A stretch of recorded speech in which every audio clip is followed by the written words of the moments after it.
Another great summer weekend brings you more awesome NACL qualifiers action, and boy, are things starting to heat up here on the Salt Mine Pod. Thank you, everybody, for tuning in and waiting as we have a very, very big-time coveted matchup coming your way. Quarterfinals, aka Top 8 on the line for Group A's final two teams, BlackRock Esports taking on Gravity, and I am joined by another new lovely face to the Salt Mine Pod Twitch channel. It is Ferris Casts here, stepping in break down all of the fun we're going to do. And we're going to have some fun today, Ferris, on the desk as well. I know you're as excited as I am for this matchup, too. I definitely am. I'm always excited to watch, high level League of Legends being played. And so hopefully we get ourselves some good games. Lots of stakes on the line this time around. So for the winner of the series, you're moving on to top 8, like you mentioned there, Slayer. And then for the loser, you're headed home. So lots of stuff on the line. Maybe there's some pressure building up in the players. Maybe they got some nerves. Who knows? We'll see who performs on the day and who falls. And I'm excited to see how it all unfolds here between Gravity and BlackRock. I'm excited to take the journey with you there, Ferris. And yeah, certainly a big time spot. especially when it comes to qualifier one. It's really all about gaining those valuable points, and the rule of thumb that usually comes with teams that are hoping to qualify for the promotion tournament is if you do not make top 8, you're not going to get enough points to make top 4, and your only shot by that point is winning qualifier 2. So for these two rosters, I definitely think that's something that is on the mind. We'll start with the one roster that is sporting some former tier 2 talent. That is the Gravity side here, who are running a little bit of an adjusted roster from the start of the qualifiers, but a roster they've been running the last couple of weekends. It is going to be Lunacia, Krakodon, Onat, Zev, and then Phantom Star is once again stepping in at the support role for Applause. So the two names that are pretty notable there, Ferris, are going to be those solo lanes, Lunacia and Onat, former North American Challengers League talent from last year playing on Team Fish Taco. So you already bring that sense of playing at a higher level if you are this Gravity roster. Yeah, exactly. And so you hope to see from those players strong performances, people that have been here before and know what it's like to play in pressure situations like this against great teams like this. So you hope to see strong performances from those two players, like you mentioned. Yeah, certainly. But BlackRock obviously bring a whole lot of talent as well themselves. Keep in mind, before this tournament started, everybody at home, these two teams were actually seated right next to each other. This is technically before reseeding the 5th and 6th seeded team. So quickly before we get to draft, I'm just going to read out the roster for BlackRock. It is Diesel in the top lane, Inori in the jungle, Menace mid lane, Inori B to complete the Inori squared, playing AD carry, and then a B in the support role. So that's the BlackRock roster. We'll talk more about them as we get further in, but Ferris, it is time to start this draft, and it is important to mention the Gravity wanted red side with their selection into this series. Yeah, they want some sort of counter pick. That's what I always think when a team wants that red side. They prioritize a counter pick over a priority pick. So we'll see what Gravity actually cooks up here on this side of the draft. What will the strong pick be for them? There's lots of different places where you can grab yourself nice counter picks. That can be top lane, it can be support, it could even be jungle right now with how prominent jungle is in the meta at the current moment. AP junglers are super strong. You see the Zyra out of nowhere all of a sudden is the new Karthus, taking over the jungle, the quick clear speeds, lots of damage, easy objective control. So interested to see how Gravity pilots this draft from the red side. And also on the other side, what is BlackRock going to grab for themselves? Usually priority picks. Jungle ADC, sometimes it's the Jinx, sometimes it is something like a Zyra for yourself. So we'll see what these teams are going to look towards and how they want to plan their draft to get themselves the best picks and best champions that they can possibly get for themselves here in game number 1. I like the Ferris analysis and draft already, and I've been here for like 15 seconds. Hey, I mean, one of those AP junglers. Hey, look, you're already cashing in early, Ferris. If this gets There we locked go. in, the Yeah. brand was the AP jungler taken away by Gravity, so the Zyra will be gobbled up by BlackRock Esports. And Nori will be piloting that one. And I don't know. I'm still not a fan of Zyra in the jungle, but I am always a fan of creativity. And yeah, this is what's been terrorizing solo queue, and now we get to see it at such a high level in North America. But Gravity, looking to respond, will grab themselves a Freylordian duo of their own. Sejuani and Ashe are certainly two pretty strong picks of their own. Yeah. Well, I mean, how can you not be a fan of the Zyra right now, Slayer? It's undeniable. Its power is It's just too powerful, man. insane. It's It too is too powerful. powerful. So maybe that's why you might not like it. But yeah, so Frail Yordian duo, the Ashe and the Sejuani. So this to me means, here we go. It's an Olaf hover. You usually want a melee top laner to pair with that Sejuani. It usually means teams want to play towards the top side as well because you have such a strong combination there. And then Ashe is also a great weak side laner. She's very safe. She works more as a setup AD carry too with the Enchanted Crystal Arrow, cross map plays. She's not something you necessarily look towards as a primary carry like something like a Jinx. But what's actually very interesting is the Ezreal and the Senna pick. Normally with Yeah. Senna, we see things paired with, or we see Senna paired with Ornn, with Nautilus, that fasting Senna strategy. But now with Ezreal and Senna on the same team, this is likely going to be it's not something that we see traditionally. So I'm interested now how BlackRock is going to play that against the Ashe down there in the bot side.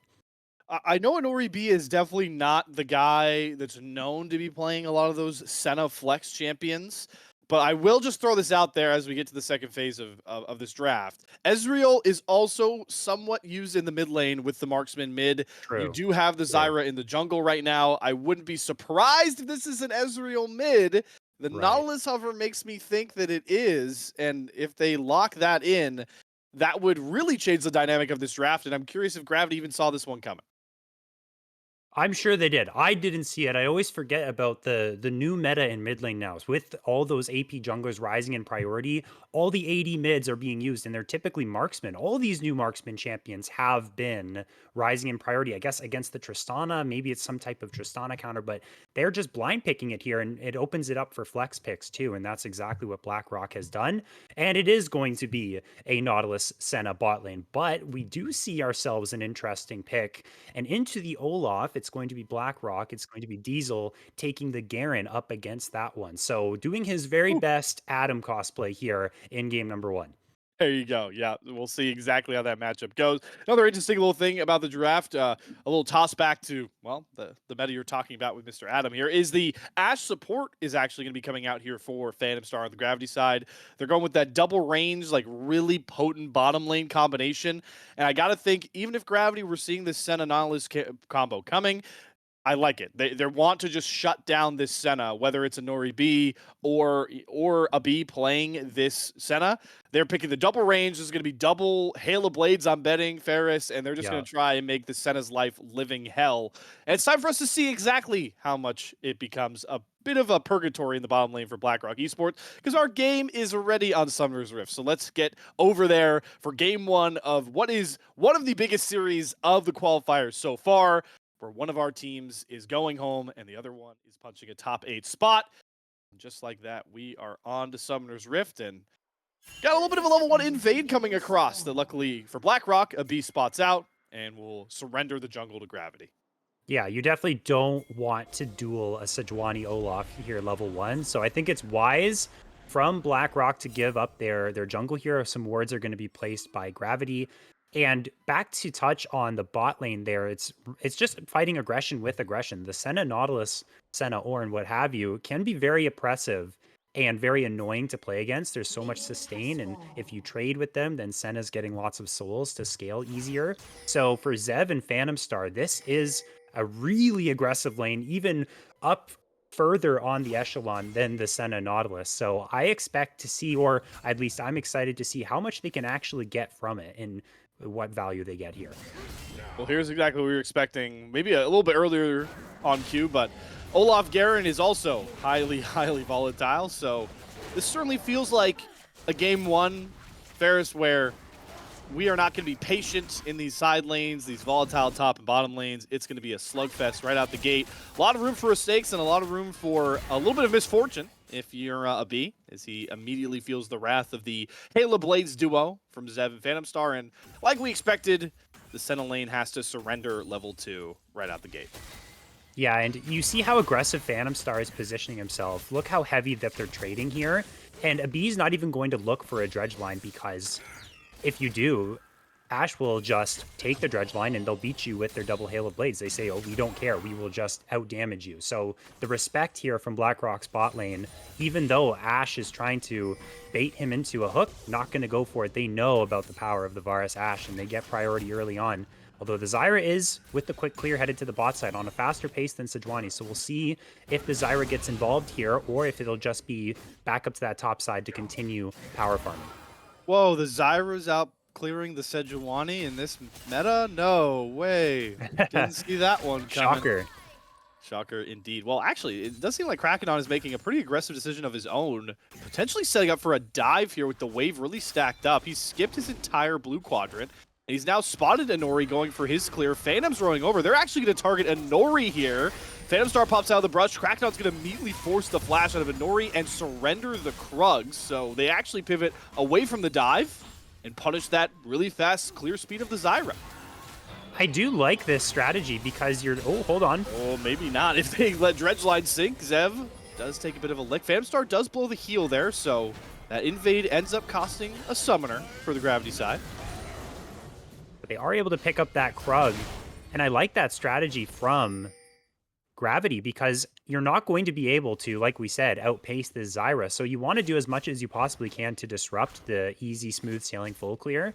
And so stopping that Krug from being taken, you burn the flash off of Inori as well. So now he has to play more cautious around where he wants to go around the map. So you're trying to apply as much pressure as you possibly can with this bot lane that you've drafted. So I like the early aggression from Gravity, and they're going to have to keep making plays like that to really get the full value of the picks that they've selected here for game 1. Certainly going to be a lot of space for both of these junglers to create. And I was thinking in the other lanes, not mid lane, but Inori does end up showing up mid side to get some good damage down onto Onat, who was starting to build a bit of a CS lead, especially with Menace running out of mana. But you'll be able to get a pretty hearty shove in here. Yep, gonna get the crash, has the teleport there, and with the priority in mid lane too, Inori gets both Scuttle Crabs. So you can't, as Krakadon, you have to apply the pressure, like I said, because Zyra will start to run away with the lead in terms of the CS department. So it's already looking tough here for the Sejuani. You have to sort of make up for it with your plays around the map. But look at Inori B here making his way to the top lane. Yep, this is what you want a Senna to do, a fasting Senna, impact other lanes. It might have just saved this 1v1 and swayed it back towards Diesel's favor, but always got to be careful going into an Olaf. That low health healing, the pop ability of this champion is too dangerous. Diesel doesn't want to do it, wants to wait for his Garen passive to heal himself up. But Gravity have other plans. Phantom Stars also roamed up to follow Inori B, and Krakadon gives them a numbers advantage. So we'll see if any summoners get blown here. No slow on the volley, but the axe will connect onto Diesel, who's already very low. Inori B has to flash for his own safety. That means Lunacia will grab first blood. The Olaf is accelerated early for Gravity. It was BlackRock that thought they had Lunacia where they wanted him. They said, hey, we got 2 people here. You back up, man. And then 2 other people showed up and they said, hey, what's up? We're ready to fight. And that's exactly what Gravity was ready to fight. And they get themselves that first blood there onto the Olaf as well. So might be able to start to run away with this top lane, given that extra 400 gold in his pocket. And we'll see how this also impacts maybe potential early grubs from these teams too, and how highly contested that objective is, especially when you're playing an Olaf who can side lane quite effectively. Those grubs can be very helpful. So we'll see the implications of this kill and how it affects the next few minutes. Yeah, and fair, something we missed on camera, maybe from an earlier scuffle, was the fact that Diesel and Lunacia had already burned both their summoners. So this is a teleportless Garen. Yeah, I'm glad you pointed that out. Really going to hurt the fact that he gives up that kill, gives up that lane prio with the minion wave, and gives Lunacia a very, very comfortable spot to be in here going forward. And we'll see about those neutral objectives too, Ferris, because we got both the Grubs and the Dragon on the Rift currently, and it looks like Inori is opting for the Grubs. I think that's smart. You don't want, again, like I said earlier, you don't want the Olaf to have access to all those grubs. And so you have the Garen's priority, you bring up your Senna, and a B can safely farm underneath the tower here. Although Chains of Corruption, though. Ton of damage drop down. Maybe just trying to force him off the wave. Maybe force a back as well, as they'll knock him down to about 33%. Also probably getting some pressure done bot side, so Krakadon has no issues trading this first Dragon. Sejuani can handle it in the health department, but doesn't take it too fast. Nope, clearing it slow and steady. There's no one here to prevent this from happening. It's really just about what can BlackRock get on the other side of the map. It looks like they went up to the top side camps there from Krakadon, stole away the red buff. Gonna grab a Scuttle Crab is Inori as well. Menace maintaining that mid lane priority, so they feel safe enough to make these plays. And you also had Diesel, who was all the way deep in the jungle here and doing his very best Singed impression right now with this inhibitor tier 2 tower proxy right now. And this is just annoying to play against if you are Lunacia. You're just like, come on, man. I want to fight you. I want to scrap it out. And you just want to sit here and play PvE. Like, what's going on? I'm getting tilted right now. Yeah, it's really tough, right? Because if you even think about venturing up there and trying to chase an already pesky Garen, how much gold are you giving up in waves, right? You're likely giving up one full wave crashed into your turret, and at this point in the game too, potentially cannon waves. Like, it's just, from an economic standpoint, Ferris, something you can't even try and stop without surrendering this first blood lead that you got yourself.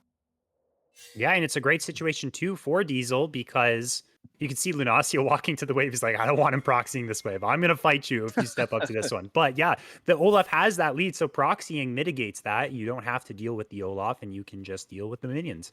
And that is going to get Diesel at least an even farm lead for the moment. So trying to stop any sort of landslide top lane victory from happening and doing so quite effectively thus far. And we do see a little bit of a gold lead right now here for Gravity. And again, nothing too major right now. 600 gold in the bank. It was a neutral objective trade. And now we'll see how this early to mid game starts to develop. What these teams are looking for. And Nori's wrapping around to the bot side. Good ward there from Phantom Star, though. We'll make sure it's not spot out. Actually going to turn it. The Crystal Arrow lands, and Nori is a squishy Zyra. They can burn through him, and the Frelordian ult combo will get it done. Glacial Prison, Enchanted Arrow. Zev gets the kill. And another Snowball ES champion for Gravity is got themselves an early lead. It seems as if Gravity was prepared for this Zyra pick. It's very strong into champions that have to run at her, into her roots and all her plants, but that's not the case for Varus and Ashe. And you saw the power that they have there with the Trains of Corruption plus the Enchanted Crystal Arrow.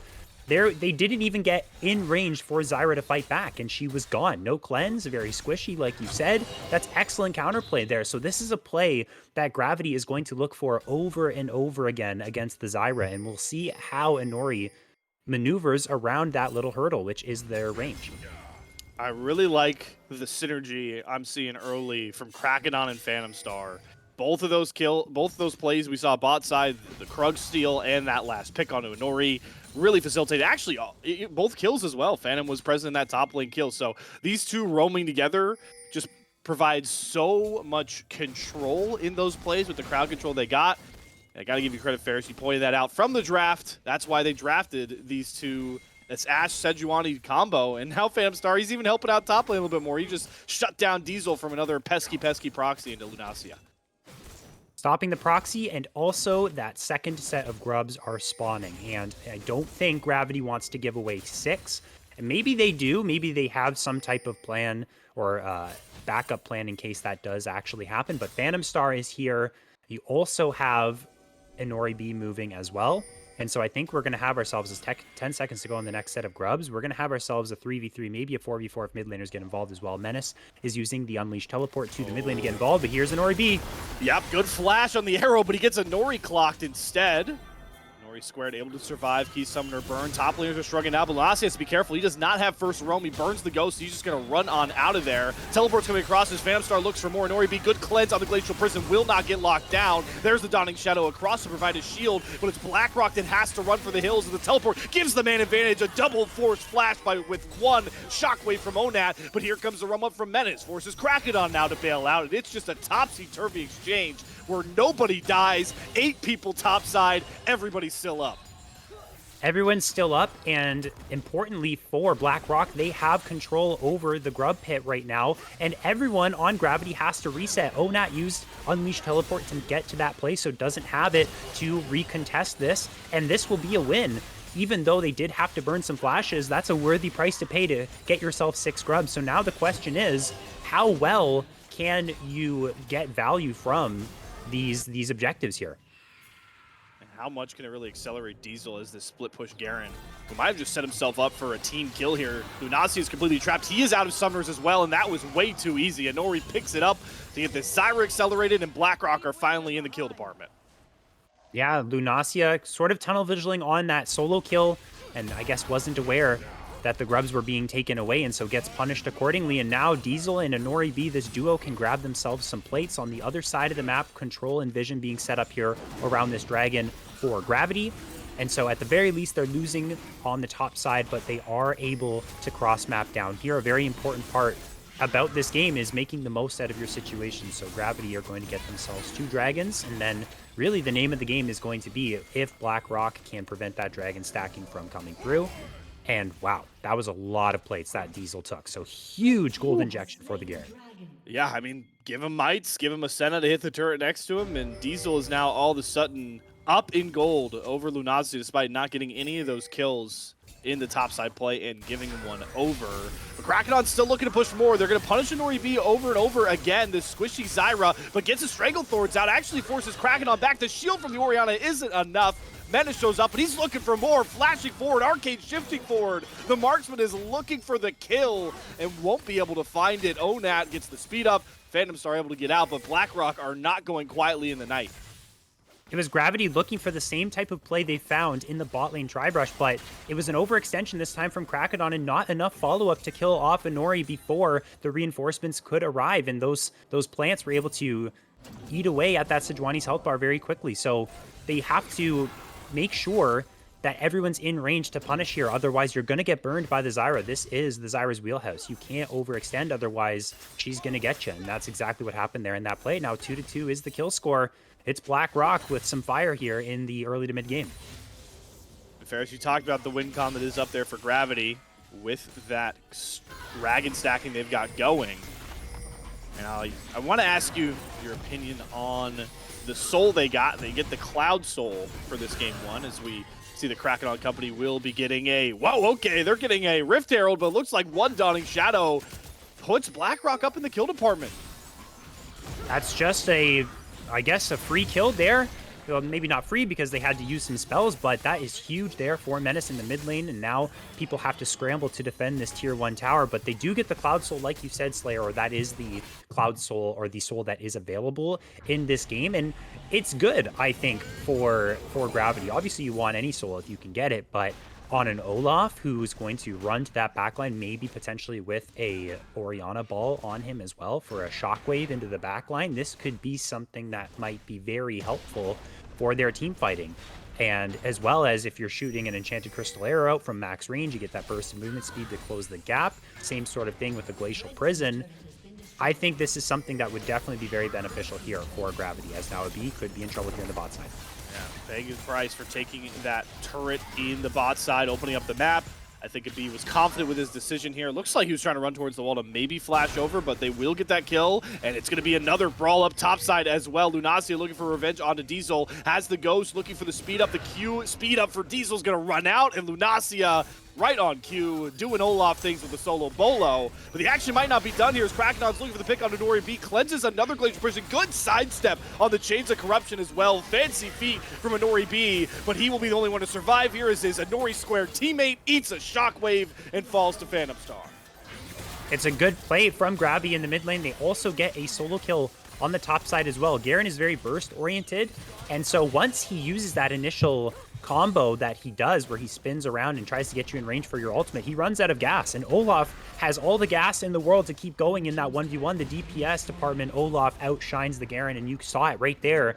Diesel had no more damage, and so the Olaf just runs you down until you either get away or you die.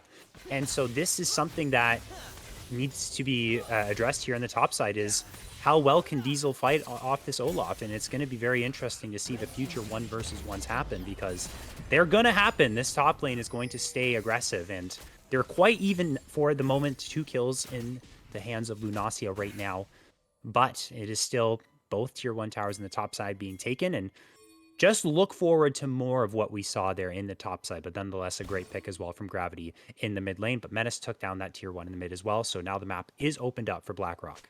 Yeah, I think that's a great point you made there at the end. I was going to bring up is just a huge map control point here for BlackRock coming online, knocking down every single outer. Simply put, like, the gold is nice, but the real benefit, Ferris, is just how much better these vision lines can become now for BlackRock. When we talk about Baron that's upcoming in 2 minutes, 30 seconds about, and this next Cloud Drake in about 30 seconds, pretty difficult for Gravity to even go into their own jungle at this point. Yeah. And that is, you said it, that's the benefit of the mid tower being down. You get that control, and it gets really hard to play the game now if you're Gravity when that control is given over to BlackRock. You can see they have full control over this Dragon Pit. There's 15 seconds to go, and BlackRock knows they have to start picking up some of these dragons to stop any type of solo win condition here for Gravity. And with this mid prio as well, with the Ezreal and the Senna, she's collecting the souls that are falling off of those minions. They have a great situation for them, and it's tough right now for Gravity to try and figure out a way for them to come back in this game, because right now they feels that they are on the back foot, and that's how pivotal a mid tower can be, and that's why teams, high level teams, always prioritize it so heavily, is because the game becomes so much easier for you once that's taken. Game going to keep getting easier and easier for BlackRock as the Nori Beast goes up with souls. Haven't gotten a soul check just yet, but I did spot it. Nori Beast sitting at around now about 72 souls, which is on really good pace for a fasting Senna. We'll have to hold on talking about that because Nori just flashed over the wall and got a double Tangle Barb into the Zyra ultimate. Drops the health bars of Gravity in an instant. A B flanks in with a teleport. The shockwave's too late for Onat. What an explosion for BlackRock, and it's all in the hands of their jungler making plays.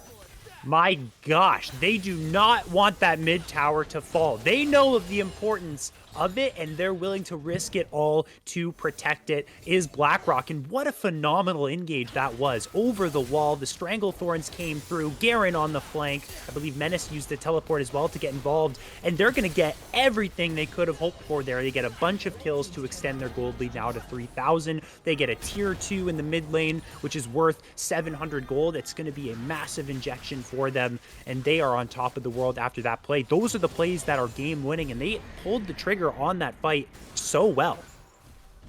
I mean, how about Nori? We saw in this early game, was exploited. Picked off a couple times being that swishy Zyra, and no fear in the world. Goes, flashes over that wall, a key summoner to have on that champion, and gets that big time engage. Phantom Star will get that Rift Herald down, but they don't get the mid turret, and Diesel's gonna pop out and just delete Zev. Doesn't even use Demacia Justice to find that kill. And BlackRock are just setting up shop in this mid lane.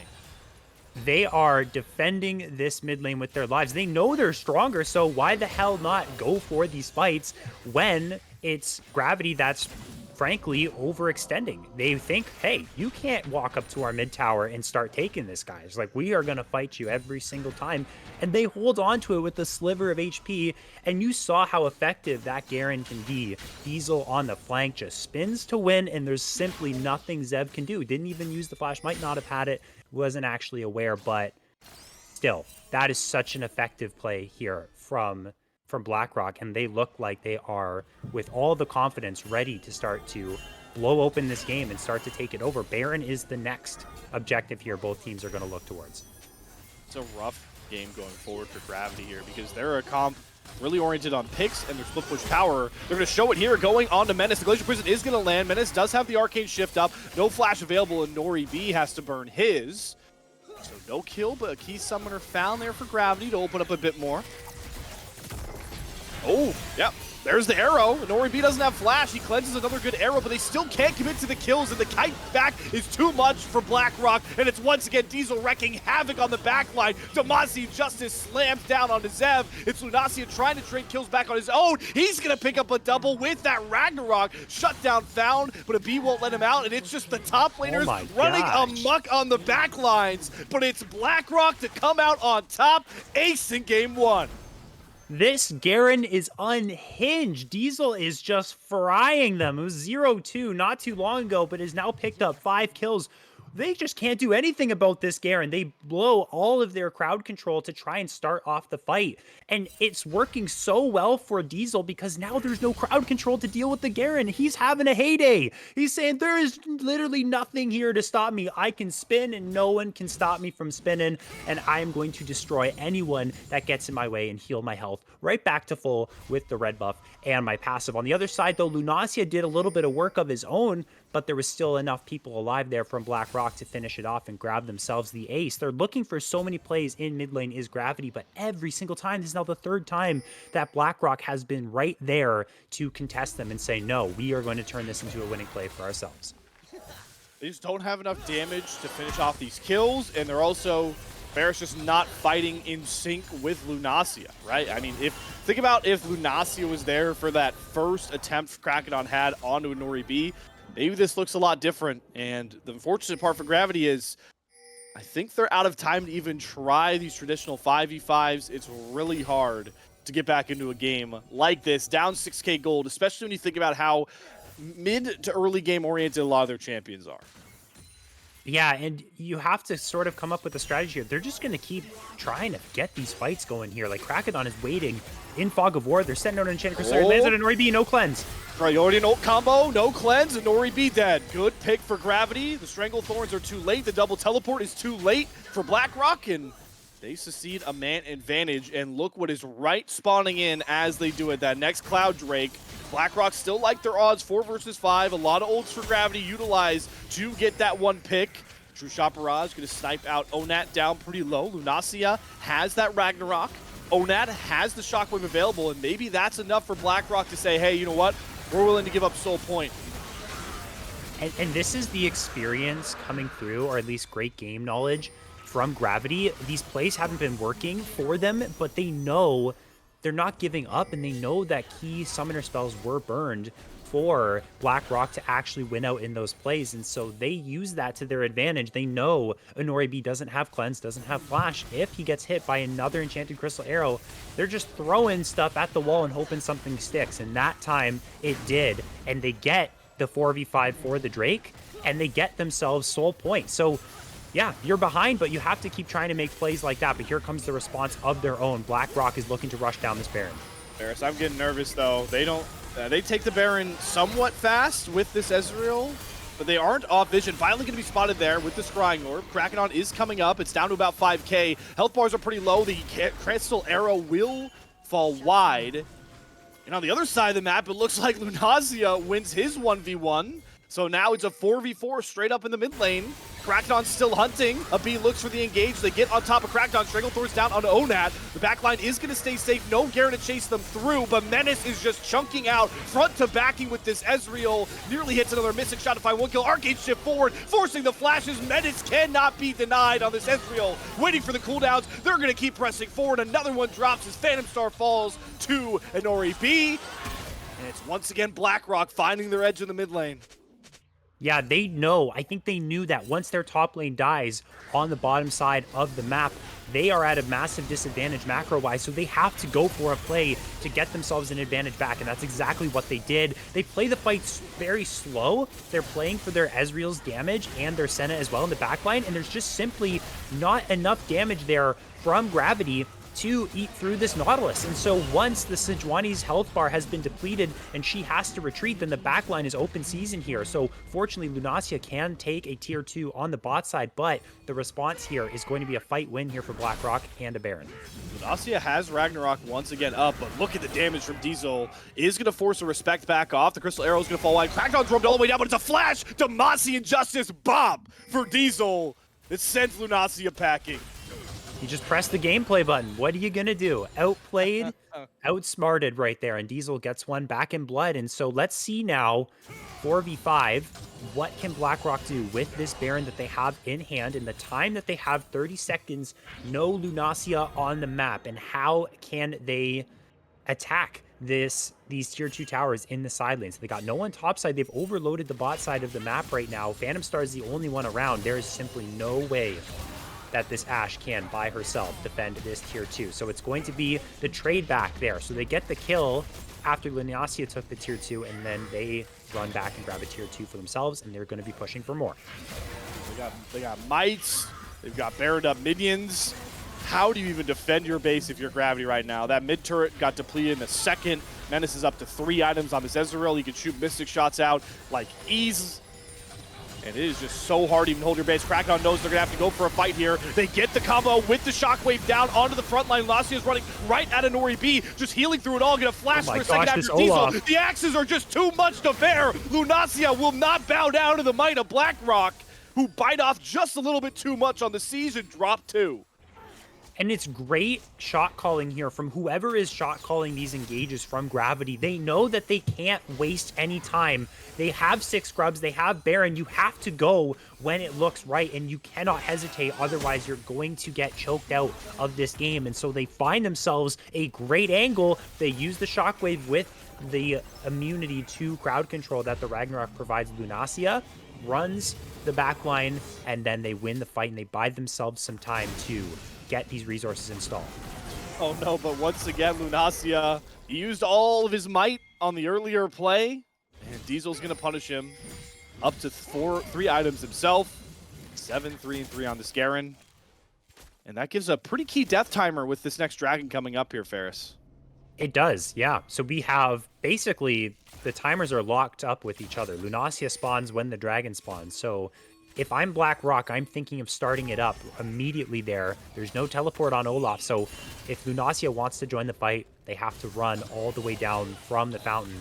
Also, I want to point out, just on a side note, this is an Infinity Edge Garen. I absolutely love that. That's so cool. It's just not your standard Stride Breaker PD into tank, but it's then you're into the IE. But they are really going for this right now. Yeah, I don't think they care about the dragon. Onat's committed to the split push. They're going to give up both inhibitors, and now they're looking for the Nexus turrets. Krakenon is getting burned down by Menace. Finally pushed out the Glacial Prison, but they lose a Nexus turret and 2 inhibitors, all as that dragon spawns. Lunacia is back up, but Gravity can't even leave their own base. Yeah, they're using their time so wisely here, and they're getting absolutely everything that they want with the time that they have with the man advantage here to go for this. But now we're going to see a contest potentially, but that Drake is gone. My gosh. That DPS is absurd there, Slayer. They just get it before you can even, before you blink, it's gone. Full damage Garen, full damage Zyra, full damage Ezreal. Good luck to any enemy camp on this map for the rest of the game. Yeah, exactly. And now it's going to be do or die here for Gravity. They have not a lot of time left here before the final push will come through. And they're going to have to make a valiant defense. They are going to be forced into what I think will be a 5 versus 5, lest any picks happen across the map. You never know with Diesel and Lunacia. These two are fighting it out a lot in these side lanes, but they're going to push. They're going to set up their waves. They're going to try and crash as many as possible. They might overload the top side here. We actually see Inori, though, chasing Onat. Oh, yeah, he forces a defensive shockwave. Inori will survive, but that's a key ult that is down for the next couple of seconds. Liz level 3 on that shockwave, so not too long. Yep, and that's it. Yeah, so it should be back for any type of exchange across the map now. And they are overloading the top side, so they want this tier 2. They're playing it safe. Now, sometimes you see teams go for the end here as Krakenon is sneaky inside of this brush here. This could be the angle that Gravity wants. Again, when you're in this position, you have to go for Hail Mary plays, and you need very unique spots to get yourself out of this hole that you have yourself in. And this could be the spot here for Krakenon. We'll see once this tier 2 siege comes through.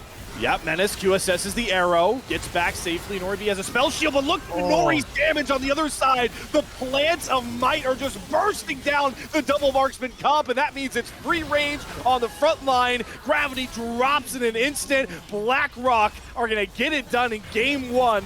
A dominating win to kick off their series with their tournament lives on the line. And Lunacia just watches his whole team evaporate in front of his eyes, and now he's in a 1 versus 5 scenario. And you can try your very best here as the mighty Viking here, but there's only so much you can do. You might win yourself a 1v1. Nope, Demacian Justice on the face, and the Nexus will explode. But yeah, quite a convincing win here from BlackRock in game 1. 31 minutes, that's a relatively short game.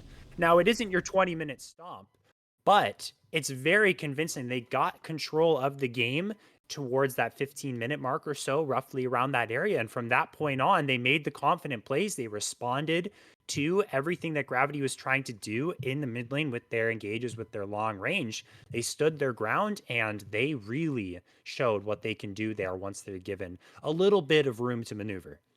Yeah, a little bit of room. They gave space in the early game. They recognized, listen, we're playing at the center lane into an Ash Varus, right? We're going to lose some stuff bot side. Top lane, couple of ganks didn't go too well. We got behind, but BlackRock stayed composed and spiked when they needed to in that mid game, and then just ran away with it from that point on. The one thing that's super fun, and Ferris, why I'm glad you're here getting to experience, though, about this GSL stage, all 10 of those champions you guys just watched on Summoner's Rift, see you later. Not going to be a part of game 2 or a potential game 3 if we have it. Yeah, oh, I completely forgot. It is full Fearless. So exactly like you said, we're not going to see those champions again. So this tests the diversity of strategies for these teams. And so hopefully for Gravity, that wasn't your best shot. Because then if it was, you're going to have to dig deep into your champion pool to find something that's going to work against BlackRock in game number 2. But that's what the beauty of this whole draft setup is. you're going to see something unique every single game, and we're going to see something new, and it keeps us on our toes, and we'll see what the teams are going to prepare for game number 2. Yeah, certainly not how Gravity want to bow out. They got swept to move down to the lower part of Group A in the GSL. Do not want to bow out 0-2 when their aspirations are much higher coming into this qualifier. We're going to go to a short break, though, but on the other side, we'll have that Game 2 draft. Gravity once again has side selection. And like you heard Ferris say, got to switch up the strategy on both sides with the full Fearless in effect. We'll be back with you guys in just a couple of minutes.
Back in action here with our showcase match of the North American Challengers League qualifiers. Number one, GSL stage winding down, quarterfinal spot on the line in BlackRock Esports. Strike first with a resounding game one win. Gravity's response, staying on the red side, Ferris. They sticking to their guns. They know what they want to do. They just actually have to execute that. But again, this is full fearless. So they can't use any of the champions that they used in game number one. So they're going to have to cook themselves something that's going to work this time around. That's going to be completely different as for the composition of the team champion by champion. Gravity has their backs against the wall, like you said, there, Slayer, because BlackRock took game number one. So they're feeling confident. But can they finish the job, or will Gravity bring us to a game number three where everything will be at stake for one more game? We're going to find out. We're into the draft. We're ready to go, and we'll see what the adaptations are. Again, like we said, Gravity, red side this time, and we'll see what the priority here is for BlackRock on the first pick. Will it be another jungler? Well, we're about to find out. Zyra Jungle off the table as one of those full fearless bands. So Gravity Classic stick with Jinx. similar bands, and yeah, Ferris looks like the Jinx will be locked in for the hyper carry man himself, Honori B. But Gravity are going to strike back. They went Scalar versus early game AD carry in game number one. This time they're both ready to throw down for the move speed crit super carries. Jinx versus Zeri. This is just a classic scaling matchup in the bot side, and Jinx has the edge in the early game with her range. Now, the caveat is if Leona can get to the Jinx, then that puts Jinx in trouble. But the response from BlackRock with the Braum makes that a little bit more difficult now. As we know, Braum is great disengage into those champions with the concussive blows. So we have scaling bot side with engage for Gravity and disengage for BlackRock. And the mid lane matchup's already routed as well. Corki, maybe not as high pros earlier in this season and in these patches, but still can be very effective on that Triforce build with the Fleet Footwork running mid lane. Like that pick a lot for BlackRock, getting that one down for Menace. Gravity immediately respond with the counter pick they've been given, and they'll pick up the Talia for the side of Onat. An Onat classic champion. He's definitely playing his staple champions we know him for. Orianna's one of them. Going to the Talia in game number two with the season on the line. The season's on the line. So as for Unraveled Earth value so far, it only interrupts. Actually, there's two things. It interrupts Valkyrie, and it also interrupts Braum's dash to his allies. So potential value there for the Talia. And when she's in the mid lane, she is more of a setup control mage style rather than the carry style that you usually see in the jungle. So going to be looking to move around the map, make plays happen. Corki more of a strong laner. You did see Hail of Blades a while ago, but now Fleet Footwork is more prominent, so more scaling options, but that's usually played into the Tristana. So we'll actually see when we actually get into game what the Corki that is Menace on that champion opts into playing. But here we go. It's actually going to be the AD jungle route now for Gravity. The response is Lilia here for BlackRock, and there's great value there already with Viego and Leona being two melees. So I'm liking BlackRock's draft here so far. Yeah, I think they put themselves in a great spot with the AP junglers that are left up. It's honestly not too much of Gravity's fault. They commit over half of their draft bans to AP junglers, but the reality of the current meta, Ferris, is unless you're committing all of your bans to AP junglers, it's really hard to weed them all out. They don't want to deal with the Karthus or the Maokai, so they leave the Lily up. I really like that pick as well for Honori. The draft rounds out though with our top laners selected at the end here, and we're gonna have Diesel go away from the Garen's damage power, go for the rock, which is Cassante. But this is why you thought Gravity wanted red side again, likely Ferris, and they land with that Gwen. Yeah, Gwen is a staple counter pick into usually Cassante and Ornn into higher levels of play. Later on, you can easily, if you have a favorable gold either lead or it's even, you can start to win in the 1 versus 1. And then that's actually something that Lunacia was doing a lot. It was playing for that 1v1 in the previous matchup. So this time actually has a favorable advantage. It was more of a skill matchup, I guess you could say. Yes, Garen's skill. I know, everyone. It's a thing. Garen has some skill to him, and so it was a skill matchup last time around. This time around, the Gwen does have that advantage into the Cassante. So how much power can they get from Lunacia in this game? It is the whole reason, maybe not the whole reason, but one of the main reasons, like you said, Slayer, as to why they selected Red Side, even after that loss on Red Side in game one. So a lot of pressure on all the players' shoulders. Again, Gravity, season on the line. See what they can do here in game number 2. Very interesting damage splits as well, compared from lane to lane. This should be a very fun one. And without further ado, let's get on to Summoner's Rift for game 2. Gravity versus BlackRock Esports. And here we are. And now we have time to talk about those interesting damage splits. I find it intriguing, Ferris, that for Gravity, all their APs in their solo lanes, and then AD is covered in the other lanes for damage. And it's not fully flipped for BlackRock. I know Cassante brings a little bit of AP damage technically, but it is kind of inverted if we're not talking about the AD carries. Yeah, close to inverted, but they do have, I guess we can just say, solo AP on the Lilia. And that's what you want. When you have an AP jungler, you love to have them as a solo AP so that it becomes very difficult for Gravity to build resistances around all of the AD threats like the Jinx and the Corki to massive backline carries. So you have to build armor. You can't just play for the Lilia. But then if you build armor, then if Lilia gets ahead, which she's bound to do in this meta, it's power farm, it's get those junglers ahead. It feels like we're back in season 10 when Lilia was being played and there was also the Graves picks and all that, a little bit of a throwback. Right. But this is a carry jungle meta. And so when you have that ability to deal that isolated damage there on Nori, it's going to work out well for you if you can get that Lilia ahead. So that's sort of the name of the game here. Lots of damage on the side of BlackRock's team composition as well, and pretty reliable damage as well, especially with a champion like Jinx. I'm not going to say you can't go wrong, because you can, but we know it's Jinx, right? Like, this is just as reliable as it gets. That one reset. Oh boy, over. things get scary. It's actually even more fun to think about it, because both teams are also actually in fights going to be playing for resets, with Kraken on the Viego as well. A lot of just damage in this game. A lot of movement-based champions as well. True. I love how we just talked about the fact that these teams are actually opposites in some ways, but in a lot of ways, they're also going to be playing pretty similar. It's so true. Yeah, you bring up movement. You have Jinx's movement speed. You have Cassante pulling people through walls. Lilia's movement speed. Viego pulling into souls, transforming into people. Heartbreaker all over the place. Gwen has her ghost and can hide in her hallowed mist. And we all know how quick Zeri can be with the lightning crash movement speed and that infinite ramping movement speed there. So yeah, that opens the door for massive outplays. And it's just like, how well can you play? Because the ceiling here for your champions, there isn't really a ceiling when you have all that maneuverability to outplay.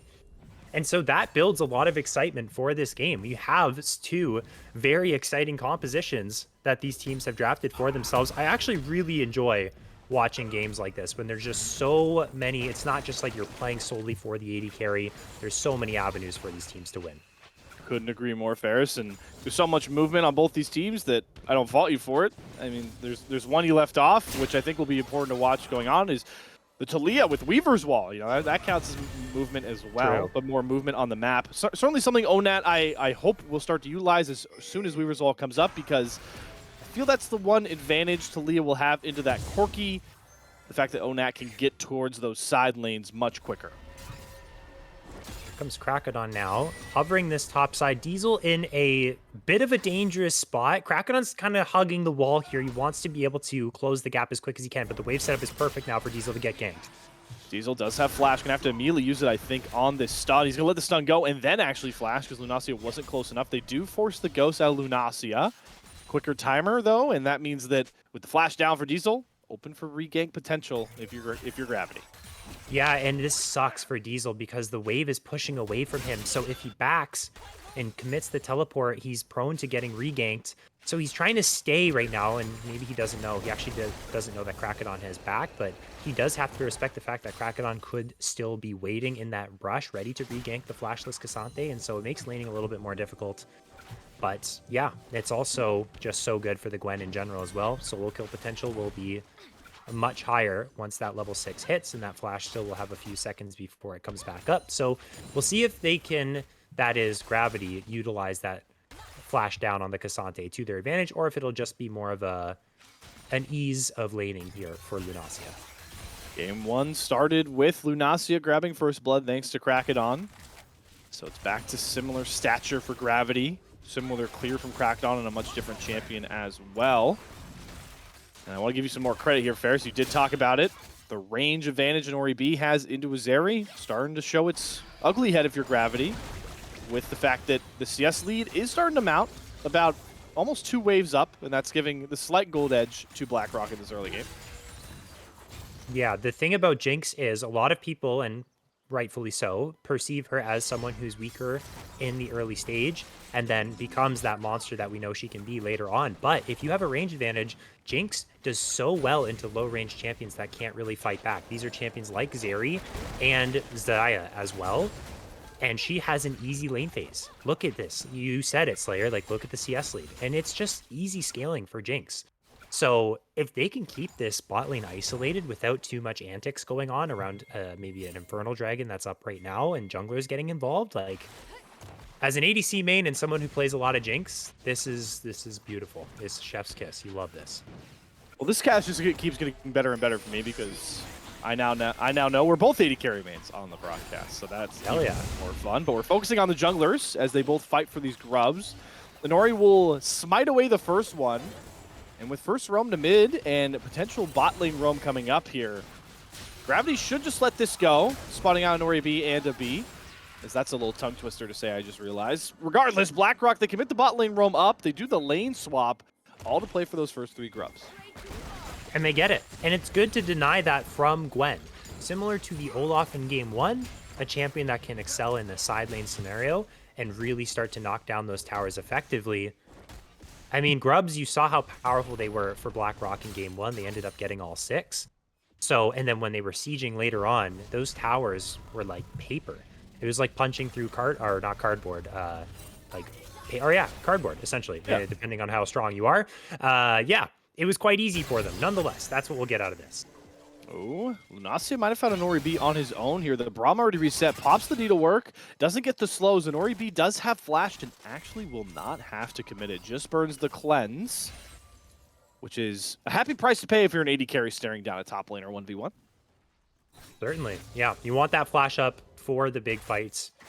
That is your outplay potential there, especially when you're playing in a mobile champion like the Jinx. That's really your only way of repositioning if you have made a mistake yourself. And so, yeah, it was a B going back to the bot side early. I was assuming for maybe a Drake play, but for the moment, it is Gravity with control in the river.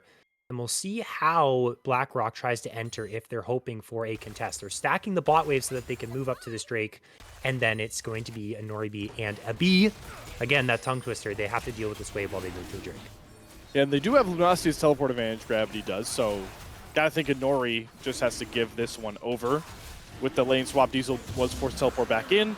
Lunacia will teleport to match, knowing the dragon was taken safely there. So same trade we had from game number 1, first 3 grubs for BlackRock, dragon stacking advantage for Gravity.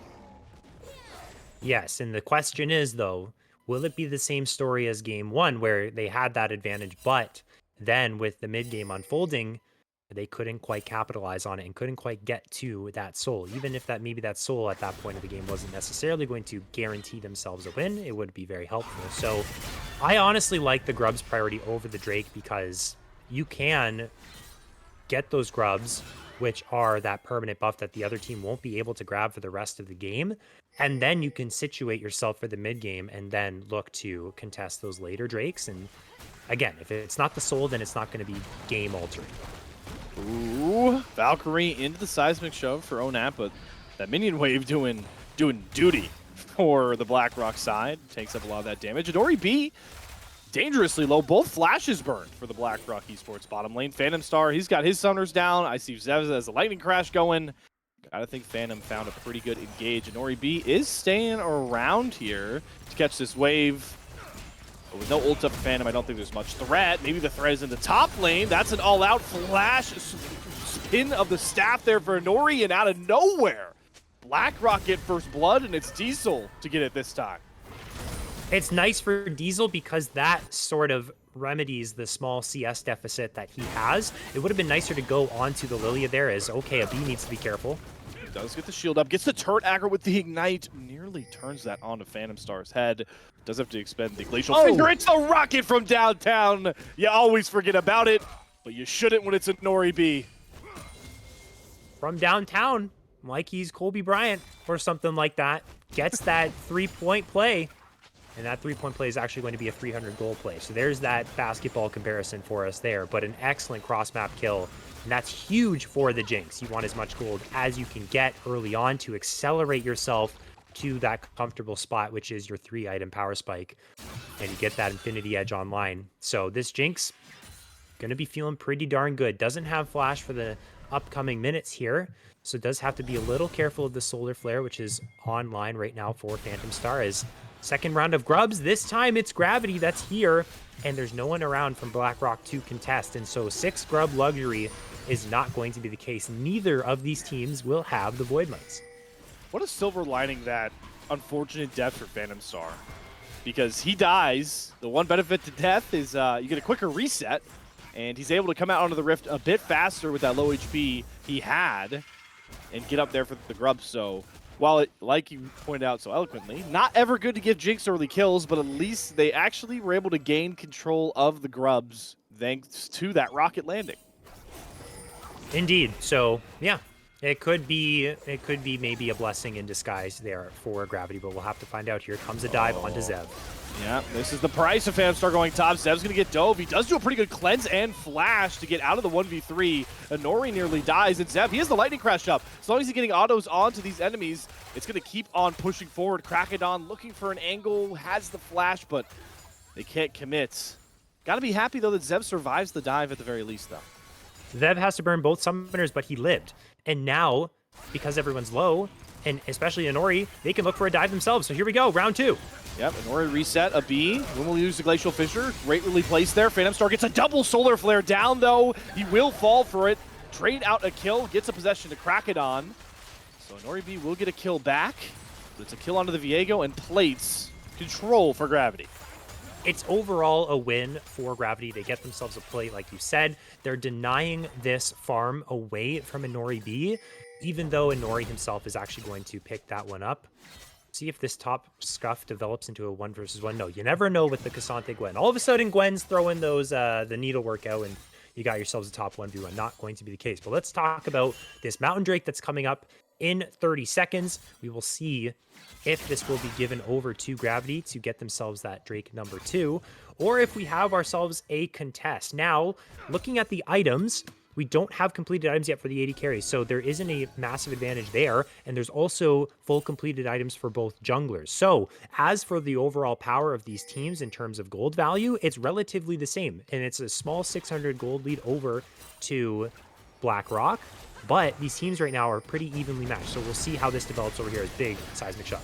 Oh, wow. That Lilting Lullaby was baited out so well by Onat. Menace has to burn the flash. Phantom Star looking for more here. Inori does not have that key ultimate. Zev's first here with the lightning crash. Can they burn through Inori before the teleport comes across? The Rob shield does not come up in time. Good seismic shove, and Gravity find the pick, but Zev goes over the wall into the waiting arms of Inori B, and here comes the reset for BlackRock. Krakadon has some heartbreak out. Weaver's wall down. Phantom Star still going to die. What a zap from Inori B, who picks up 2 more kills, and boys, he's scaling up to be a big-time threat in this elimination game. Pay attention to this Jinx. 4-1 now for Inori B. All the gold where you want it to be. But again, there's so many carries here for BlackRock that you're happy with either of them. Now, Krakadon did stay down here. Is going to start up that Drake. Maybe a contest coming as we do see a B and Inori making a beeline for this Drake pit. We might see round 2 here. Both mid laners are alive. Plates are being earned from Lunacia, who is so close to having that Unleashed teleport up and available, could join this fight in a few seconds. Yeah, so they're going to draw out the dragon. It's at half HP. Krakadon eats a Q from a B, who will push him off, but Phantom Star with those mobility boots is able to get over first. They're going to go to try and push onto a B. Has the shield up, though. It's nerfing a lot of the damage, but not all of it. But it's once again a Nori B left to just free fire with these rockets. Pushes out way too much damage. And just to rub salt in the wound, Menace gets the 1v1 win onto Onat as well. And the game is starting to crumble here for Gravity. Yeah, if you're a Gravity fan, you're biting your nails right now because this is almost the same type of situation that happened in game number 1, but this time it's a 5-1 Jinx that you are staring down. And we also saw the immense value of this Braum pick. We talked about it in the draft. There's heavy engage here for Gravity, but there's great disengage with this Braum pick for BlackRock. And with the Unbreakable Shield, soaks so much damage there. He's just sitting there tanking it like nobody's business, and waits for the reinforcements to arrive, which was the Psycho Lady with the rocket launcher, and also the deer, the centaur as well. Don't spoil Arcane for me, all right? I didn't know that Jinx was a Psycho. I just know she was in Arcane. You spoiled it. I'm so sorry. I'm kidding. I'm kidding. Come on. If you play League, you probably can guess. Of course, I know you're kidding. Come on. I didn't actually feel bad for you, Slayer. I knew you were pranking me, bro. Come on. Okay, all right. He doesn't actually feel bad for me. I'll keep that in mind going forward. You know who doesn't feel bad for Gravity right now? Nori B. BlackRock. Oh, I was going to say Nori B in general. Kraken Slayer done. Tier 2 boots. He's still got a coal to complete, but he still has the cloak as he pushes towards what I believe will be a Phantom Dancer. And it's just got to be a scary sight here for Gravity, who are looking to apparently start up this Rift Herald. Apparently. But it's a little bit of an awkward Rift Herald start. Rift Herald's like, guys, you can't start fighting me over there. I'm going all the way back. No, hell with that. I'm going back home. Okay, now someone wants to challenge me right here in my, my front porch here. All right, fine. Let's go toe to toe. And this is BlackRock with priority now of the river. And Gravity, they are in a great spot here to contest this. It's likely going to go the way of BlackRock, although here comes the mist and here comes a potential fight. Okay, we see a steal. It's getting pretty low. Nope, Nori going to pick it up. Kraken going to give it away. They force the teleport out of Menace, and that's enough to assuage the play. Onad had the Weaver's Wall, but wouldn't have gotten there in time. So that's the big pickup for BlackRock as they shift on over to the mid lane. Oh, comes Lunacia though. On. There's that needle work, chunking through the HP, but it's Diesel that holds onto the all-out. Will finally go for it. Drops his resistance for damage, and that might be what ends up costing him into Lunacia, who snips his way to a solo. Yeah, the all-out, like you said, Slayer, that's a great shout. Drops his resistances and then eats a 4-stack snip, and that just quite literally snips his HP bar away. And this is the power of the Gwen pick into Cassante. That is how it typically looks. Cassante just simply doesn't have the firepower there to go toe-to-toe with her. And so this could be a continuous trend if Lunacia and Diesel get into those exchanges again. And this is actually first turret now for the Gwen here. So in the bot side for Gravity, things aren't looking too hot. And Nori B is online. However, in the top side, you have a little bit of a saving grace. So can they sort of maybe split the map? Can they leverage it? Can they utilize their map pressure with the Gwen to get anything out of this game state that's kind of starting to fall apart for them? They lose their tier 1 in the bot side. And yeah, this Jinx is well on her way to becoming that late game monster that we all know and love, or sometimes hate if we're on the receiving end of those rockets.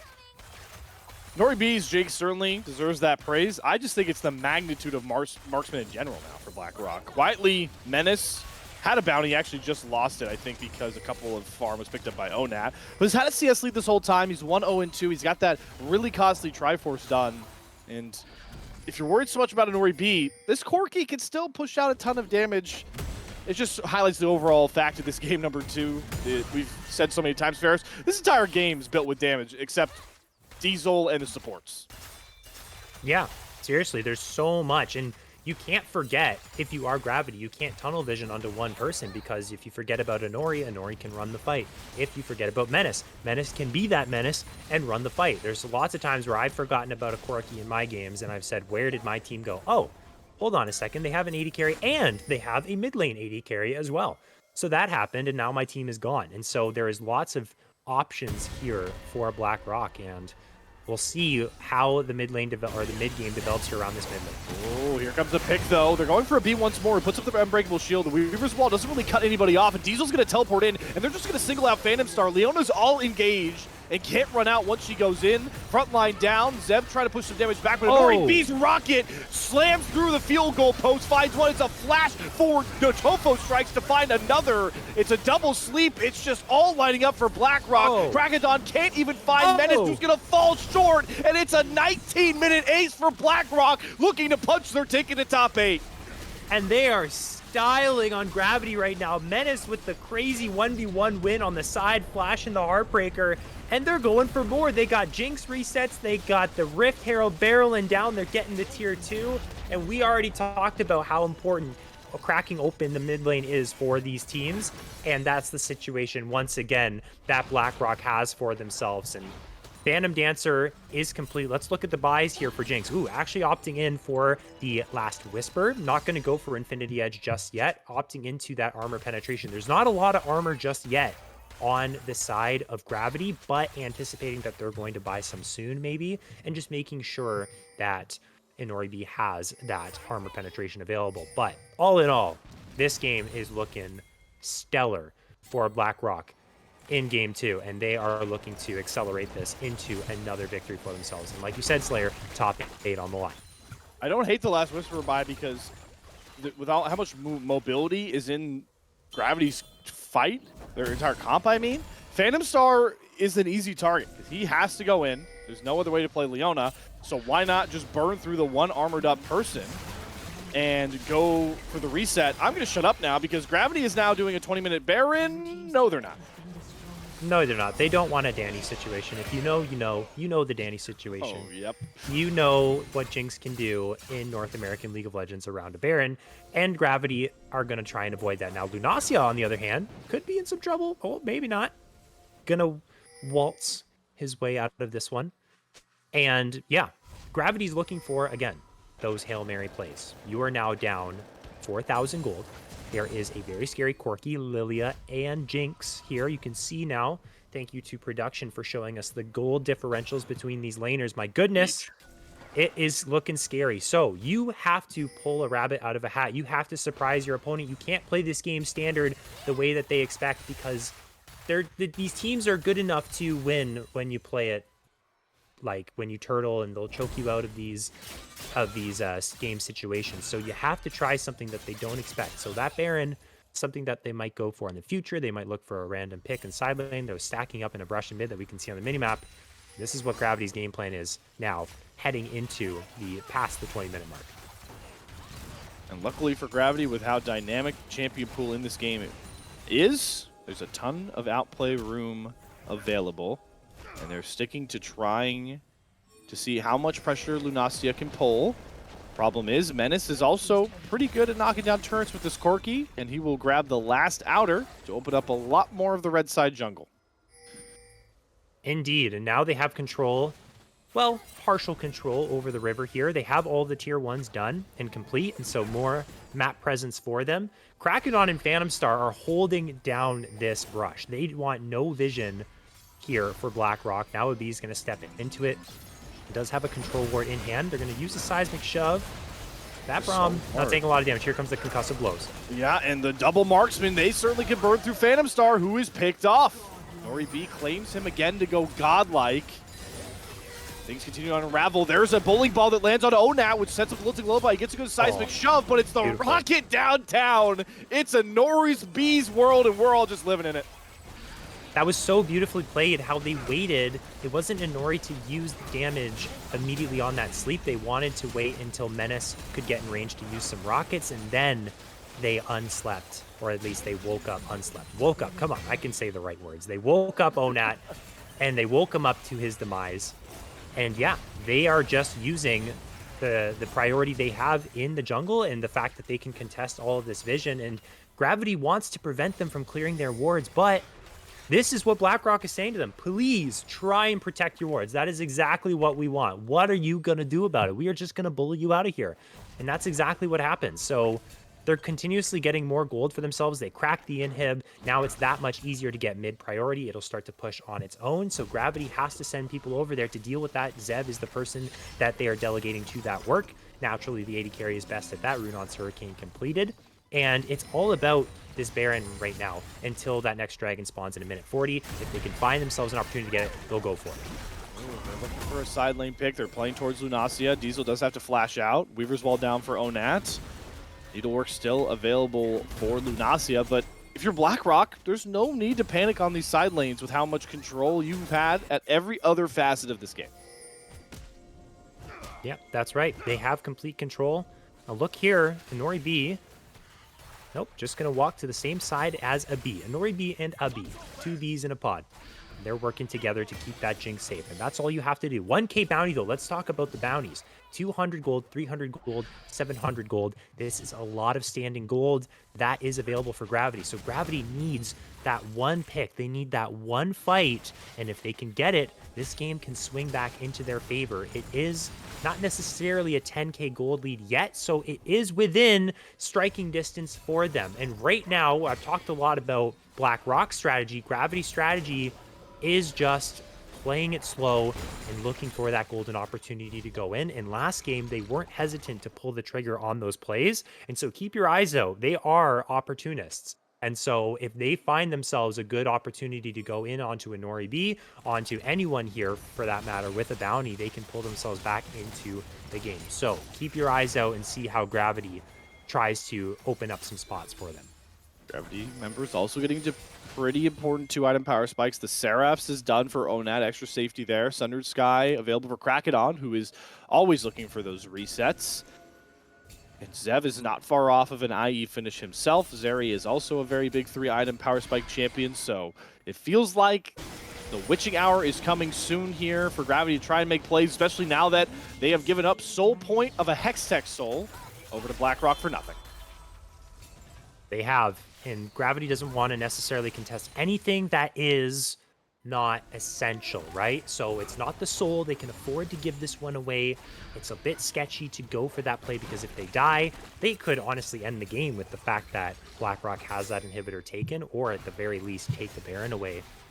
So we might be sitting here once again waiting for another few minutes until that final fight comes through, and it's going to be for a Baron or a Soul. Now let's point out this Gwen though. Lunacia has been quietly scaling, and that's 3 items completed. Now the Crypt Bloom for some extra penetration. Level 16, so rank 3 needlework. And you also talked about how this Zeri is also almost on IE spike. So despite this gold lead, there is still a lot of power here on Gravity's composition. So these fights can still be very competitive. So BlackRock does have to play with some caution here, and they can't be too confident lest they throw away the game. And they know it. They're backing off from this opposing jungle with the fact that Kraken could be hiding that mist. They're starting the Baron up though. Maybe looking for the killing blow on Gravity's Qualifier's run. They're bleeding turrets on the other side. It's going to have to be Krakedon playing hero. Weaver's Wall down. Baron below about 3.5K. But they're going to hold it. BlackRock are. Heartbreaker over. Krakedon looking to try and steal it. He's trying to set up for a 50-50, but he's stunned out of it, pulled out of the pit, and it's secured by Inori. Krakedon falls, and Menace jumps over the wall. The double lilting lullaby forces the cleanse out of Zev and means that Onat will drop off. Zev's lightning crash is going to fall flat. It's Inori B to go legendary. It's BlackRock looking for the killing blow and to go top 8 in another first qualifier of 2024. And that was a little bit close. Krakedon got inside of the pit, but Diesel brought him right out of it with All Out, and they secure the Baron now, sieging these tier 2 towers. And it's going to be the defense here from Lunacia and Phantom Star. Can they do the miracle? Lunacia all the damage, Phantom Star all the setup, but they're just all pushed into the melting pot and burned down. This matchup wasn't even close. BlackRock Esports are going to win game 2 quicker than the last to sweep out Gravity and lock themselves into quarterfinals 1 with glory on the line. Glory on the line, and oh, wait a second. We're a little bit of a delay here. This is not Deft from 2022, so the game is actually still going to end. But they get the revenge, does BlackRock. I remember looking back in the Group A bracket, and it was actually this matchup that happened in round 1 of the best of 3s with Gravity getting the better of BlackRock 2-1. And now BlackRock, it looks like they've done their homework and they came prepared for game this next series between them and in game number 2. Just so dominant here, and they pick up the 2-0 win and secure themselves the top 8. So congratulations to BlackRock on the big victory here tonight. Massive victory for BlackRock in Qualifier 1. They were the team to go 5-0. Oh, sorry, Qualifier 1 of Spring, they're the team to go 5-0 in Swiss. They were able to make a deep run in the playoffs at that time round before their roster went through a bit of deconstruction. They're once again back in top 8, just like Spring Qualifier 1, and they will now be facing off against the undisputed best team by the committee, the #1 overall seed across every single committee member. Looks like they are slotted in to play Dragoons Goons in the quarterfinals to kick off the playoffs. Well, at the very least, they will be riding that momentum of their victory here tonight into that next series. So we'll be paying attention to how far of a run BlackRock can have for themselves. As for maybe an MVP of this series, I know in game number 2 we have to talk about Inori B with a stellar performance there. And in game number 1, who would you give your MVP to for that one there, Slayer? I would give it to Inori. I think the big fights that they ended up winning were him finding these just absurd lineups with the tangled roots. I remember flashing over the Oh Raptors yeah, wall, big play. find that double engage with the strangle thorns down. The ending fight was him finding a double root onto both Varus and Ash under the opposing turret, and 3-item power farming Zyra just chunks out those health bars. That eliminated all the damage. I think Inori really responded well to some early pressure from that game. So I think game 1's MVP. You know what, Ferris? I think we just give the MVP to Inori and we don't name which one. It's just Inori squared. There's your MVP Yeah. of the Keep it series. keep it vague, okay? Congratulations, Inori. Dot dot dot B dot. We question don't mark? know. B question mark Inori Abby. Who knows? You guys won, so all of you were able to perform to some degree and bring out the massive 2-0 victory. And again, we've talked about it. They're up against Dragoons Goons in the next round. They've secured themselves top 8, so a little bit of stuff to celebrate here for BlackRock, but then they'll have to focus up in for their next series. And as for Gravity, they fought hard. It wasn't enough in the end, but still, I think they put on a respectable performance here. They've still fought hard until the end. They were still looking for those angles.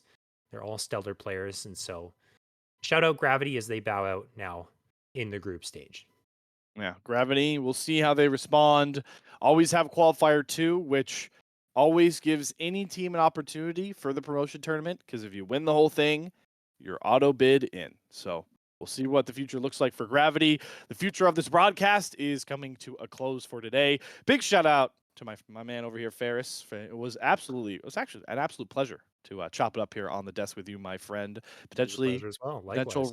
potential return for Ferris. There's gonna be a lot of games to cast, man. Certainly. We'll certainly see. Chippy, as always, you did job. No, I'm kidding. Chippy is the one making sure everything runs amazing on here for the Salt Ride Pod.